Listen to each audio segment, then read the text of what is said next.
Genesis chapter 37. We're still cruising along, and we're going to be picking up the story. But we're moving from Jacob, who we've been looking at his life for like 11 weeks, 11 chapters, and now we're moving to his son, Joseph. And the story of Joseph is one of the best stories in all the Bible. I mean, if you guys know this part of the Bible, you're probably excited that we're finally to chapter 37, because it is just some powerful stuff that happens that we're just going to be blessed as God teaches us from his word these next several weeks. But it's an incredible part of God's word. 13 chapters, and the story of Joseph is going to take us all the way through the end of Genesis, chapter 13, all the way through the end to chapter 50, sometime in 2023. We'll see, when we finally wrap up this series. Aren't you looking forward to like a 1 John? It's like 4 weeks or whatever. 50 chapters we've been going through. Major transition in the story, like I said, from Jacob to Joseph. And if you go back to chapter 12 of Genesis, it's where God started his redemptive plan for mankind to deal with the sin issue. It's a story that started with this family that would become a nation, that would become the church, the family of God. It's a story that leads us all the way to the cross, to the person of Jesus. If you remember, we started in Genesis with the first 11 chapters kind of talking about the beginning of all things. Then in chapter 12, we picked it up with Abraham, and it shifts to the story of this family and God's redemptive plan through their lives. And we're seeing a lot of different things. We go through each one of them. We started with Abraham, then we went to his son Isaac, and then to his son Jacob, and now we're going to be looking at his son Joseph. And we've seen a lot of different themes throughout the last several chapters, that God is faithful even when we're not, that he's sovereign, that he's good, that it's about his ability, not our ability, and that people, we all make mistakes, but God is in the middle of all of that. He's got grace to cover all of our mistakes. And one of the big themes that I want you to see as we kind of turn the page to the next character in the story is that God has a way of using unlikely people to do extraordinary things. God uses unlikely people. It doesn't make sense on paper.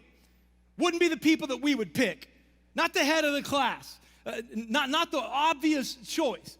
God uses unlikely people to do extraordinary and amazing things. I mean, think about it. Abraham was too old. Isaac was too afraid. Jacob was too insecure. We're going to see that Joseph was too abused. Man, he's going to go through a lot. There is some, you could say he was damaged goods in some respects. I mean, these are unlikely people, yet these are the fathers of our faith. Pretty amazing, right? And I don't know about you, but that's good news to me, because if God can use them, come on, maybe God could use me. Maybe God could use you. I think this is good news that he uses unlikely people to do extraordinary things. So I want to start right at the top and say, if you're here today and you feel like maybe God could never use you to do anything great, too messed up, too many mistakes, too damaged, don't come from the right family, don't have the right personality, you're not smart enough, you're not good enough, you're not strong enough. If you feel that way today, let me just tell you, you might be right. You might be too much of this, not enough of that. Shoot, that's been my whole life. I mean, that's been my whole story. Not enough of this, too much of that. Can I tell you, though, when God gets involved, you're going to hear it today, but God, right? We were not enough, we were too much, but God. When God gets involved, he just has a way of taking the mess we've made and turning it into the message that we share. He just has a way of taking the pain that we're in and turning it into the purpose that we live. That's God's way. And we're going to see it play out in the life of Joseph. And I just want to say, too, that if it feels like every week it's kind of the same message, it's because that's exactly what God wants us to hear. In every one of these stories, different character, same message. I'm faithful. I'm with you. It's not about you. It's about me in you and what I want to do through you. And once again, we've got another character. His name is Joseph, and we're going to see his mess become his message and his pain become a greater purpose than he ever could have known. So let's pick it up. Genesis chapter 37, starting in verse 2. Joseph, a young man of 17, so just all of a sudden, or right away, just imagine you're 17 years old. What were you like back then? Were you a little squirrely like me? What was your life like at 17? What were kind of the things that you were doing? This is Joseph. He's a teenager. He's a young man of 17. He's tending the flocks with his brothers, the sons of Bilhah and the sons of Zilpah, his father's wives. And he brought to their father a bad report about them. Apparently, he went and told on them. Right? So right away, Joseph acting squirrely. Now Israel, his father, loved Joseph more than any of his other sons because he had been born to him in his old age. He's kind of one of the youngest, second youngest actually. Any babies of the family in the house? Yeah, you kind of have always grown up the spoiled one. All your older brothers and sisters looked at you and said, Mom and Dad never treated me like that. They never gave me that. They never allowed me to do that. They were so strict with me, but now with you, right, the babies seem to be preferred, or at least that's the perspective of the older brothers and sisters. So that's Joseph. He's the younger one, and he's his father's favorite. And so here's what it says.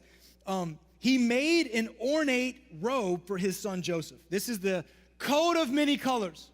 Joseph in the Technicolor dream coat. You might have heard about the story. This is where it comes from right here. When his brothers saw that their father loved him more than any of them, they hated him and could not speak a kind word to him.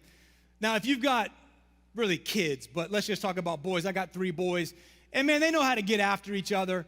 They know how to talk trash to each other, especially like on the pickleball court. The pickleball court has become a place of grievances in my home. I didn't know pickleball was so emotionally destructive, but man, my boys know how to get after each other and trash talk each other. But for the most part, it's pretty innocent. But the word hate is used here. They hated him and could not speak a kind word to him. Joseph had a dream.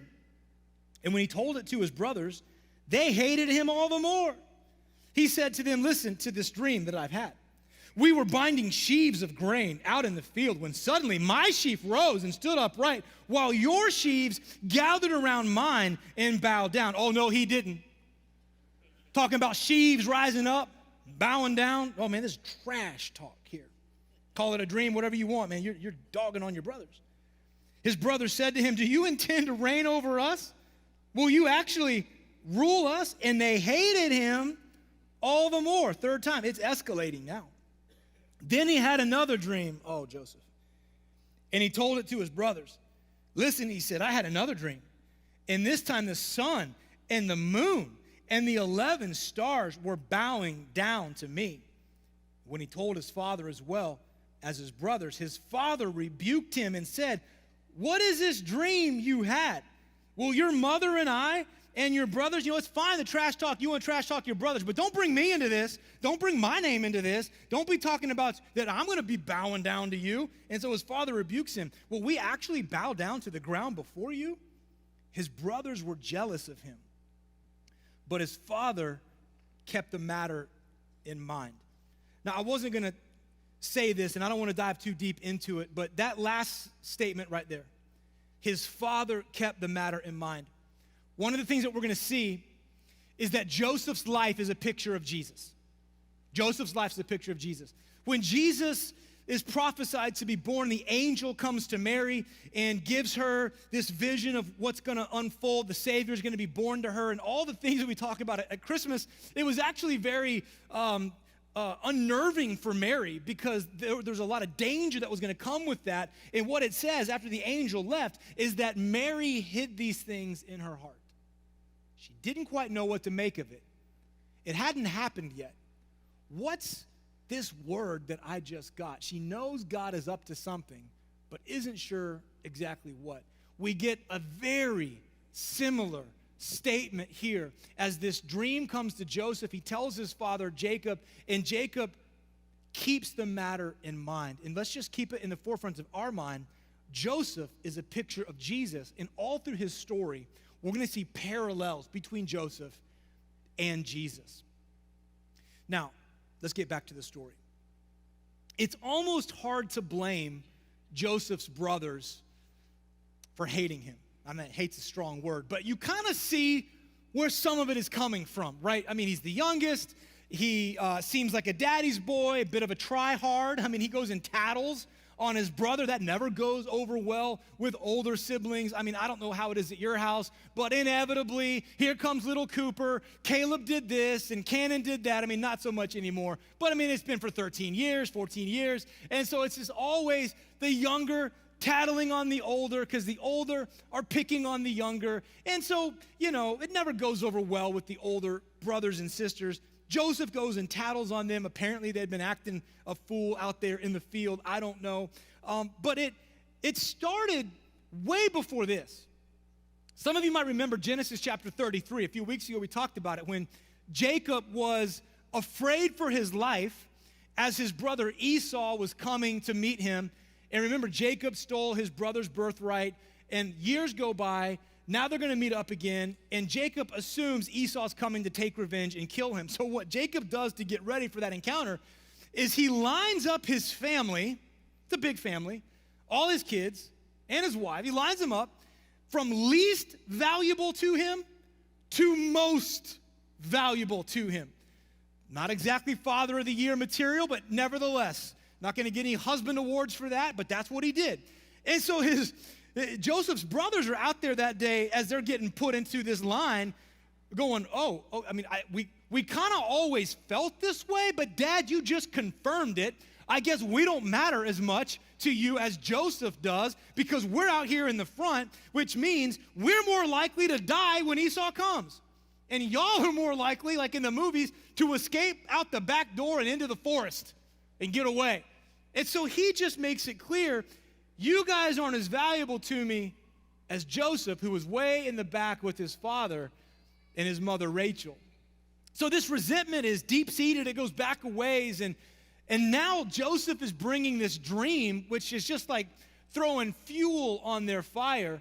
And the brothers say, excuse me? We're going to do what? My sheave and your sheave and whatever a sheave is, I don't like how this is sounding. Bow to you? No, bro, I don't think that's going to happen. I don't think it's going to go down like that. And this was kind of the last straw for Joseph's brothers. And they begin to make a plot to kill their brother Joseph. Oh, this hate is escalating. So let's pick up the story in verse 17. What happens is that Jacob sends Joseph back out into the fields one day to get another report on the brothers. Joseph, though, gets lost. He can't find his brothers, and then just happens upon a man who knew where they were and said, oh, yeah, I saw those dudes. They're headed down to Dothan. You can meet up with them there. And so Joseph connects with them there. That's what happens in verse 17. Here's what it says. So Joseph went after his brothers and found them near Dothan. But they saw him in the distance, and before he reached them, they plotted to kill him. Here comes that dreamer, they said to each other. Come now, let's kill him and throw him into one of these cisterns, which was like a giant well dug into the ground that would have been empty at this time. And let's just say a ferocious animal devoured him. Then we'll see what comes of his dreams. I mean, they're going to kill the dude. Their brother, they're going to kill him. I mean, they really hated him. Now, Reuben is the oldest brother, and he had lived kind of he made some mistakes. I mean, he wasn't in favor with his father at this point. And Reuben, for whatever his motivation was, says, you know what? He is our brother. Why don't we not kill him? Let's just kind of mess him up a little bit and leave him for dead in the cistern. Then Judah, another one of his brothers, gets convicted, I guess, and he speaks up. Here's what Judah says in verse 26. Skip down to that. Judah said to his brothers, what will we gain if we kill our brother and cover up his blood? Come, let's sell him to the Ishmaelites and not lay our hands on him. After all, he is our brother, our own flesh and blood. His brothers, probably reluctantly, agreed with Judah. So when the Midianite merchants, there's this caravan of merchants that just happened to be going by, When the Midianite merchants came by, his brothers pulled Joseph up out of the cistern and sold him for 20 shekels of silver to the Ishmaelites, who took him to Egypt. Now, when you read down, you see that they go back and report that Joseph is dead. They bring him the coat dipped in blood. It looks like an animal devoured him. And Jacob is beside himself. He is distraught beyond consolation. But I want you to go down to the last verse of this chapter, verse 36. Very important verse for our understanding, really, of the whole Joseph story, and certainly for today. So they sold him to the merchants. Meanwhile, those Midianite merchants sold Joseph in Egypt to Potiphar, one of Pharaoh's officials, the captain of the guard. What you need to know about that is that Egypt is the most powerful nation in the world at that time, and the Pharaoh is the most powerful person in the world. He is, so to speak, the top of the pyramid. And Potiphar is his number two. And so it's no coincidence that God uses what happened between Joseph and his brothers to position him into a place of influence that he never could have arrived at on his own. So let me give you a spoiler alert, and we're going to break down this passage. Joseph is going to end up, as we go through the story chapter by chapter, we're going to see this. And it's going to get worse for Joseph before it gets better, by the way. Joseph is going to go on becoming the second in command in all of Egypt. The favor of God is going to be so on his life, despite all the crazy things he's going to have to go through, that he's going to arrive by the end of the book of Genesis in a place of such favor, in such influence, that God is going to use him in that place to save all God's people, the nation of Israel. I mean, a huge famine is about to wipe out all God's people. But because Joseph is in Egypt, where there's limitless resources, he's going to use Joseph to turn around and save all of Israel, including his shady, conniving, murderous brothers who tried to kill him. God has a way of using our pain and crazy situations for a greater purpose. And that's what he does in the life of Joseph. You could say it this way. Write this down in your note. This is kind of our big idea for today. God can use your pain to propel you to a greater purpose. God can use your pain to propel you to a greater purpose. Does he cause your pain? No, he doesn't cause your pain, but he certainly knows how to use it and redeem it to propel you to a greater purpose than you ever could have imagined while you were in it. And let me just, well, first of all, that'd be a great place to say amen, just to let me know that you're out there, that you're with me today. Thank you. I'm just insecure up here. I just don't even know what's going on in the room. I just need your help. Thank you. What we could begin to think when you hear a statement like that, God can use our pain to propel us to a greater purpose. As I know the tendency is to think about like the worst case scenarios. Oh, this is a message for those that have just suffered loss, and this is a message for those where all hell is breaking loose, and this is like for those that are like a 10 out of 10 on a pain scale. And we just assume, well, that's not me. I'm not 10 out of 10. I'm doing all right. I got my own issues, but I mean, like, this is probably for somebody worse off than me. We can't make that mistake. We can't start thinking that way. Because what I know to be true is some of you are going through the worst season of pain in your whole life. There are some of us in that season right now. But for the rest of us, we've all got some level of discomfort, pain, hardship, something that we're carrying with us that's causing frustration, a little bit of tension. For all of us, almost all of the time, there's low-level and mid-level pain that's just a part of our normal everyday life, and you almost learn to deal with it. Now, it does affect your attitude. It can affect your faith. It does affect how you relate to other people, but you almost kind of learn to live with it. And in a message like this, you say, well, it's not a 10 out of 10. It's been worse, so this must be for somebody else. That would be a mistake to assume that, because what I think God is wanting to say to us today is I see all of your pain.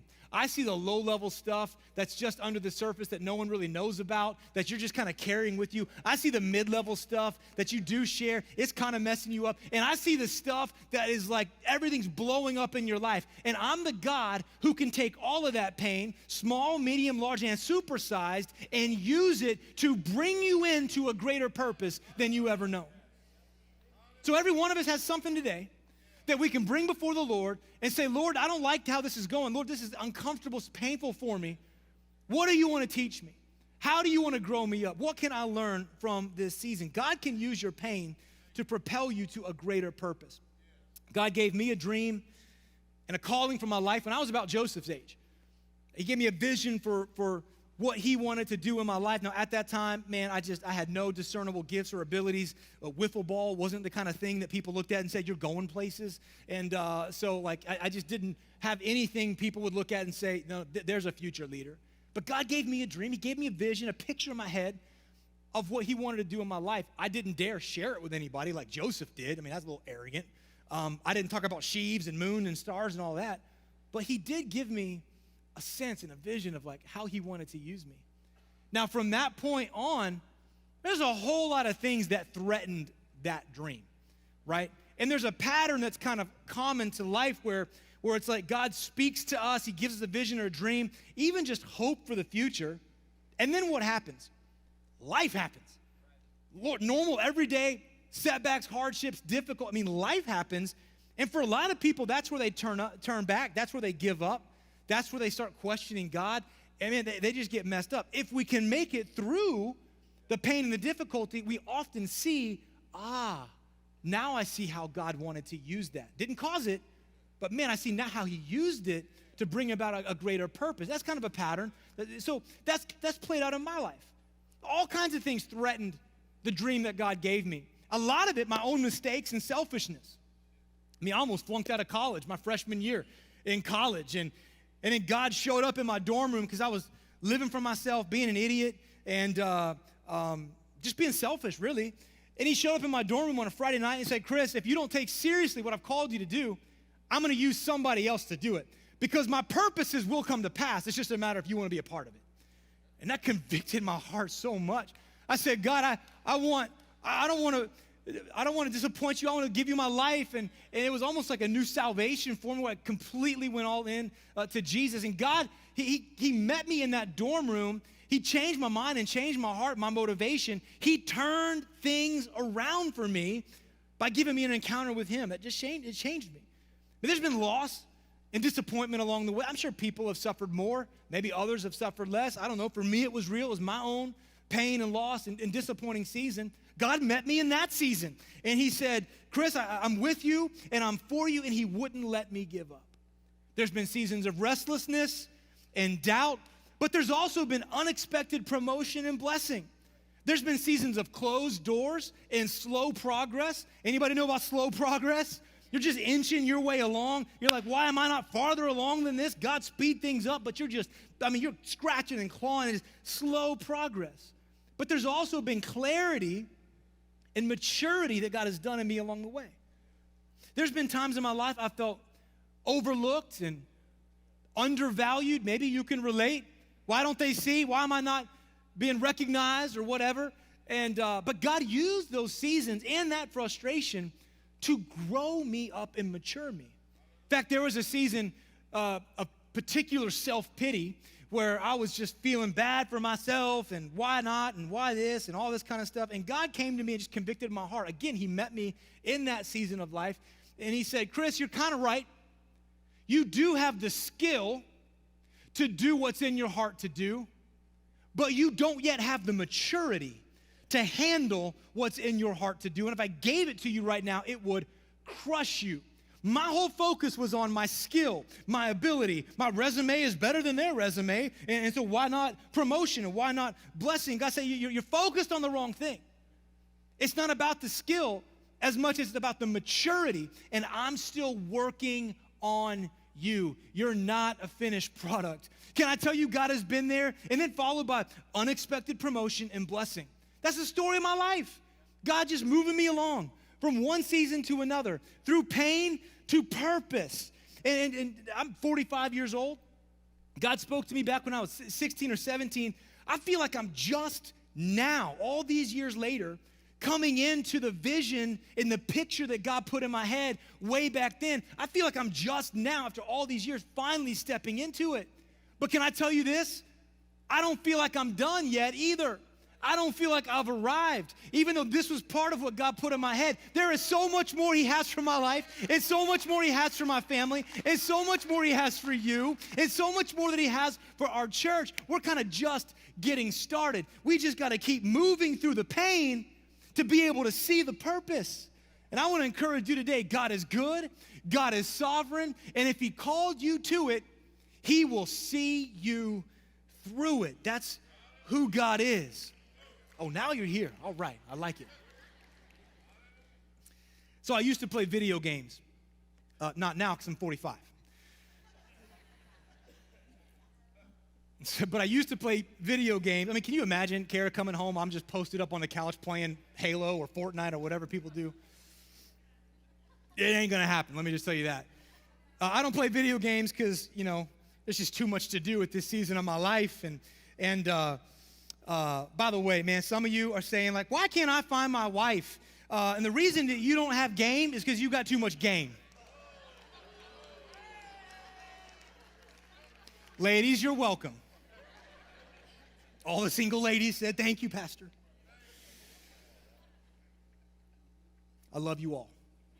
I used to play this game called Madden. It's a football game. Anybody know Madden? It's the most popular sports game of all time. I used to love that game. I played the old school version, the one that didn't look like it was really happening on your TV screen, like where bots were just moving around and his little brown ball was just kind of going in the air like that. Back in the old days, there was this setting on the game called Keep It Close, all right? And so you could turn that setting on, and no matter how out of hand the game got, how far behind you may have gotten early in the game, the computer would intervene and keep it close. So if you got behind, if things were getting away, all of a sudden, their receivers start dropping balls. Your running backs can't be tackled. All of a sudden, it's 4th and 29. You go for it because you don't know anything about football, and it's an incomplete pass. Oh, but that's okay. There's a flag, mysteriously a flag on the play, and it's pass interference and first down. The computer would intervene, and it would keep the game close. Despite how good or bad you were at the game, it would just get in there and make it close. And I kind of feel like that's what God does with Joseph. And I kind of feel like that's what God's done with me. He's kind of kept it close. There's been times I should have been blown out. I should have lost the game, but God got involved. God intervened. All of a sudden, my enemies started dropping passes. All of a sudden, even though my attitude wasn't great, I couldn't be stopped. God was intervening because he's faithful and he keeps it close. He keeps us in it. He protects us and keeps moving us to his purposes if we'll just keep persevering through our pain. He doesn't cause our pain. He didn't cause any of my mistakes, but he used them and redeemed them to bring about his purpose and plan for my life. John Piper, author, says it this way: God is always doing 10,000 things in your life. You may be aware of 3 of them. I think that's so good. Sometimes we don't know the accident God prevented from happening. Sometimes we don't know the words he didn't let come out of our mouth. Sometimes he kept us from storming into our boss's office when we wanted to. We don't know all the different things that God is doing, but I'm telling you, there are thousands of things that God is doing in your life at one time on any given day. You might be aware of 2 or 3 of them. Even when you don't see it, he's working. Even when you don't see it, he's active. Even when you don't feel it, he's doing things in your life to protect you, to keep it close and keep you engaged and the promise true in your life. For Joseph, you could read all this story and say that's a lot of coincidences that happen. You might look at your life and go, coincidences. When God's involved, there are no coincidences. Just the sovereign hand of God moving you along. Let's look at this story, all right?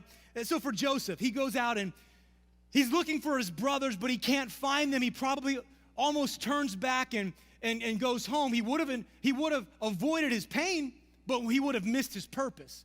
But God he just so happens to bring about this guy that says, oh no, I know where your brothers are. They're over in Dothan. So he goes to Dothan, and they're going to kill him. But Reuben, his older brother, just so happens to have a moment of conviction. He says, we shouldn't kill him. Let's just mess him up and throw him in the pit. Then his other brother, Judah, goes, what if we don't even do that? What if we sell him and give him to the merchants going by? And so he just so happens to send a caravan along of merchants. At that very moment, they're having a conversation about, do we kill our brother or do we not kill our brother? Those merchants just so happen to be headed to Egypt. They just so happen to sell Joseph to Potiphar in Pharaoh's house, who just so happens to be the most powerful man in the world. Do you see? Joseph could never have maneuvered his way along, but God used his pain to bring him into a place of influence and purpose. And he wants to do that in your life as well. Don't be so quick to get out of your situation and say, God, what do you want me to learn? How do you want to use this to bring glory to your name? The hand of God is all over Joseph's life. And even though things are going to get worse for him, before they get better, we see God using Joseph for a greater purpose. In fact, I want to go to the very end of the story. I want to go to chapter 50. I want to take you in time to sometime in 2023 when we're actually in chapter 50. But let's go to the end of the story. And what's happening at the end is there's a famine that threatens to wipe out all God's people. But because Joseph is in a place of influence, he's second in command of all the nation, he's able to save all God's people, including his conniving, murder-minded brothers who a few years ago wanted to kill him. Now, they're standing in front of him in Egypt, and they don't really even know yet that it's Joseph because he's so powerful and influential. They left him back in a pit. They thought he was dead. After they sold him, they thought, who knows what's going to come of him? They left him for dead, sold him to be used as a slave.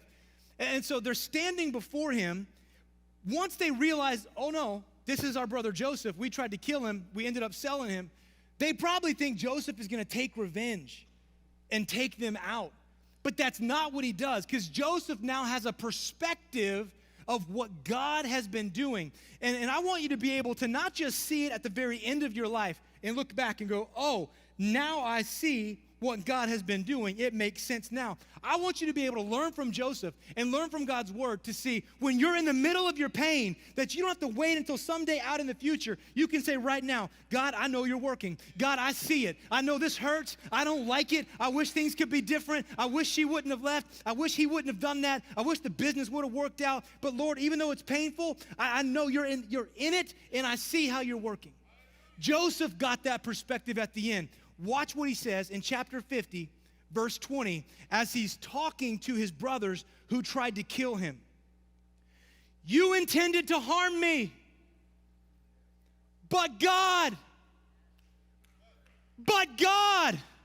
you tried to kill me. You threw me in a pit. You sold me as a slave. But God, come on, some of you got to rise up right now and say to your cancer, but God, you're coming against me, cancer. Oh, but God, you're coming to divide my marriage. No. But God, you're coming to destroy my business. I'm standing up and saying, enemy, you can't have my business. You can't have my kids. You can't have my church. You can't have my life. You intended to harm me, devil. But God, we got to be a but God people. But God intended it for good to accomplish what is now being done, the saving of many lives. I know it's a cliche, and it would be so cheesy if it weren't so true. So I'm just going to go ahead and say it. Your setback is really a setup for God to do a miracle in your life. And I know, #Oaks Church, no. Forget all the cheesy stuff that comes with some of the things that we say. Some of the things that we say may sound cheesy, but they are really, really true. And they're true because they're in God's word. Joseph's setback was a setup. Your setback, no matter how small or medium or large it is a setback for God to do a miracle. It's all in how you look at it. It's all in how you submit to it, to the Lord's process in your life. So, what can we learn from all of this in the next 12 seconds? That there's a pattern to life. We see it in every one of these characters, again, big time in Joseph's life. I've seen it in mine. Maybe you've seen it in yours. There's some things that are just common to us all. Change, pain, progress. Write those 3 words down. Change, pain, and progress. The first 2 are guaranteed. You can't avoid it. You cannot avoid change and pain. It comes for all of us at some level. But progress, the third one, is not a guarantee. It's how you handle the first 2 that go a long way to determining the third one. So we all go through change. Most of us are going through some kind of change right now. And change always, always, always brings some pain at some level. None of us can escape it. Change, pain, common to life. Can't avoid it. Progress, not guaranteed. It's how you handle change and pain that determines your progress, your purpose, and whether the promise that God gave you all those years ago will come to pass. So today, maybe consider, what change are you dealing with in your life? What pain are you experiencing today? Is the money not working out like you thought it would? Is the decision that you made last year not leading to the blessing that you thought it would this year? Are your kids aging out of your ability to control their decisions? That one's getting real for me. Is someone that used to be there for you no longer there for you for whatever reason? It's change. It's painful.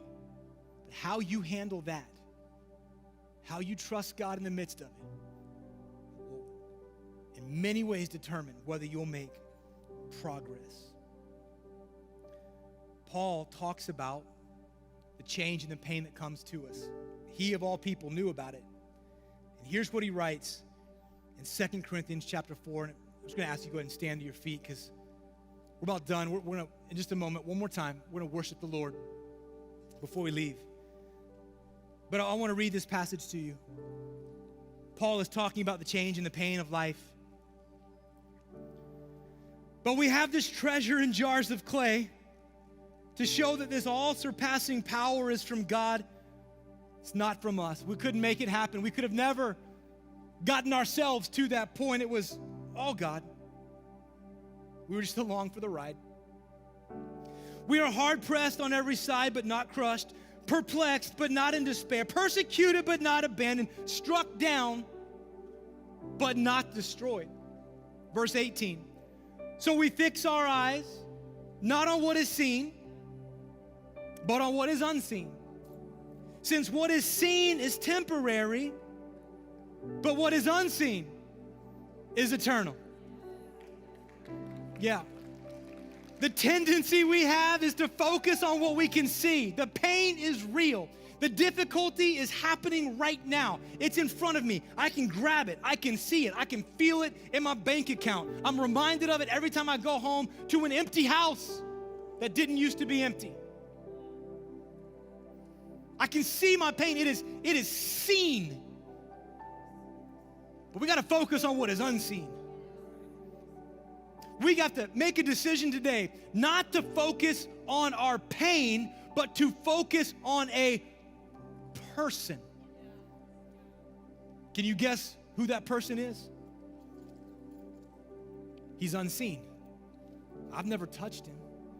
I've never seen him in the flesh. He's unseen to me. My pain I've seen. Jesus is unseen.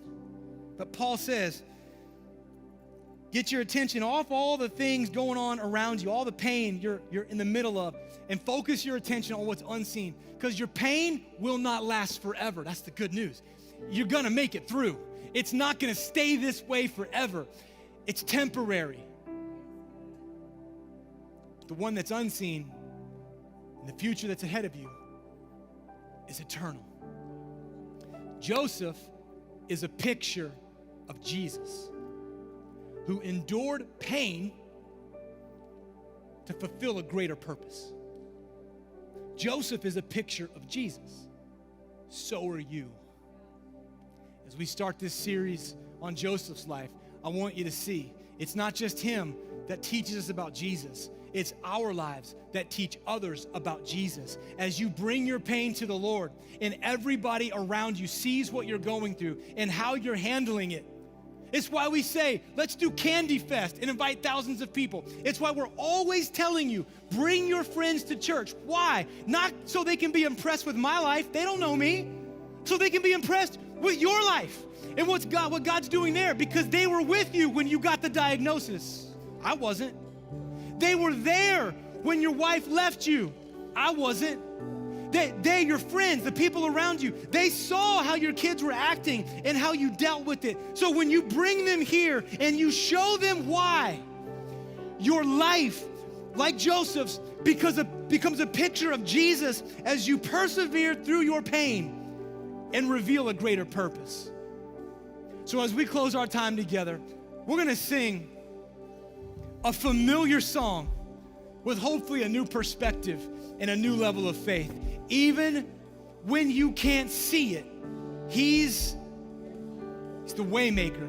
Come on, with hearts full of faith today, with our pain right in front of us, let's worship the God who pushes through our pain to bring us greater purpose. Even when I can't feel it, you're working. You never stop working. You never stop working. Even when I don't see it, you're working. Even when I don't feel it, you're working. You never stop working. You never stop working. Even when I don't see it, you're working. Even when I don't feel it, you're working. You never stop working. You never stop working. Even when I don't see it, you're working. Even when I don't feel it, you're working. You never stop working. You never stop.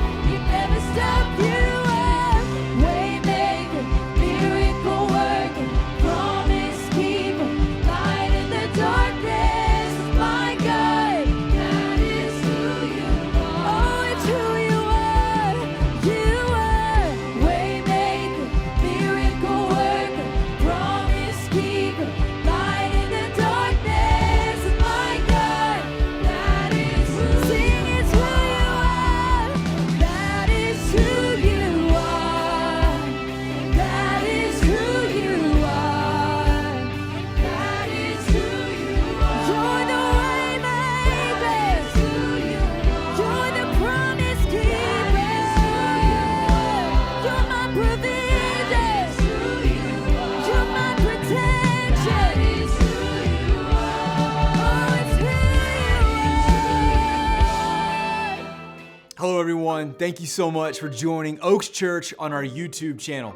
Our prayer is that you were encouraged and your faith was strengthened today. That's right. And we want to let you know that we would love to connect with you through our online family in our OC Online Facebook group. To do that, you can like our Oaks Church page and click Join Group. And make sure you subscribe to the YouTube channel and press the bell for notifications. You'll have access to life-giving sermons and worship that will be a blessing to you and your family. Yeah, we'd love to have you join us live for our Sunday and Wednesday services. We hope you have a great day today. Thank you for watching, and God bless.